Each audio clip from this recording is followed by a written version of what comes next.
আমি কষ্টের কথা বলবো, তার যতটুকু উপর আল্লাহ দিয়েছে তাতে সন্তুষ্ট থাকলে সেই সুখ।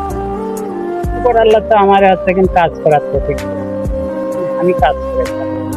অনেকে তো আছে কাজ করতে পারে, থাকতে পারে, চলতে পারে, তার থেকে আল্লাহ আমারে ভালো রাখে।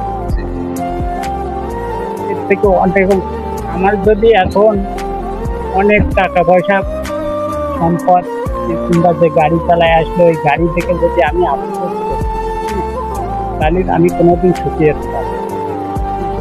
আমি এই কর্ম করে খাচ্ছি, এই কর্মের ভিতরে সুখী। অনেকে আছে ঘরের তো বেরোতেই পারে না, বিছানায় শুতে। অনেকের একটা হাত নেই, অনেকের দুটো পা নেই, অনেকের দুটো চোখ নেই।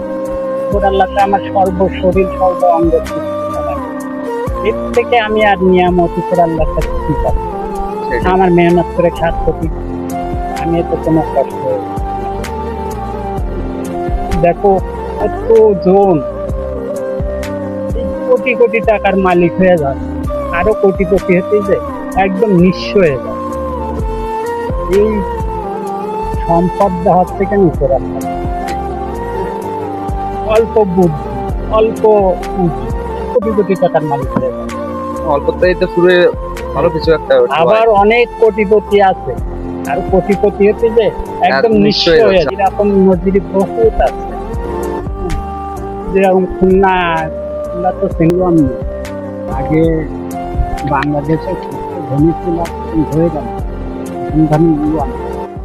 সে ব্যক্তির এখন কোনো গন্ধ পাতা, যুগে যুগে এরকম হয়ে আসে। ধনী সারা জীবন যে ধনী থাকে এমন অল্পেতে যে সন্তুষ্ট সেই ব্যক্তি সেই ধনী, সেই ব্যক্তি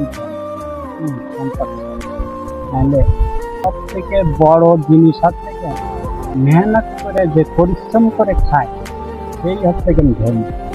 আর এই পরেরটা মাইরে লুটে পুটে ও ক্ষণিকের জন্য জীবনটা তো ওটাই, পরে সৎ পথে চলে সবার আশা করেই জীবন।